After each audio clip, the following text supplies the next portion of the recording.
Aunque muchos ya lo sabéis, muchos otros se preguntan, ¿qué dice la Biblia sobre las lunas de sangre? Pues bien, en la Biblia la luna de sangre se menciona en textos como Joel capítulo 2 versículo 31, Hechos 2 versículo 20 y Apocalipsis 6 versículo 12. Es concretamente en esos pasajes donde describe fenómenos celestes, como un sol oscurecido y una luna rojiza, como señales que preceden al día grande y terrible del Señor, que es un día de juicio divino, o eventos catastróficos asociados al fin de los tiempos.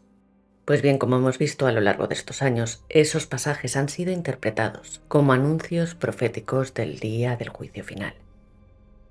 Estos pasajes clave nos dicen, Joel capítulo 2, versículo 31, el sol se convertirá en tinieblas y la luna en sangre, antes que llegue el día del Señor, día grande y terrible.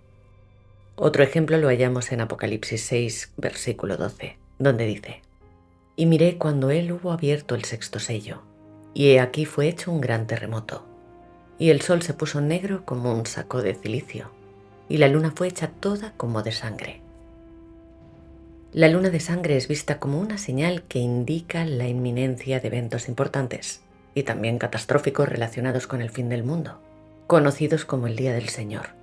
Si bien estos eventos son interpretados como señales que desencadenarán los sucesos finales, como parte de la ira divina antes del juicio final, todas estas advertencias de juicio nos ofrecen también mucha esperanza, señalando que todos los que invoquen el nombre del Señor serán salvos. Para la ciencia, un eclipse lunar es un fenómeno natural, pero para las escrituras bíblicas, la descripción de una luna color rojo como sangre la eleva a una señal profética.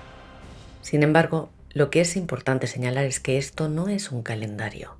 La aparición de lunas de sangre, que ha habido muchas hasta ahora, como fenómenos inusuales pero naturales, no es una prueba para fijar fechas sobre la venida del Señor.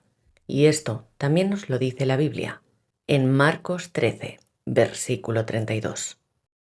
Así pues, no nos alarmemos, porque nadie sabe ni el día ni la hora.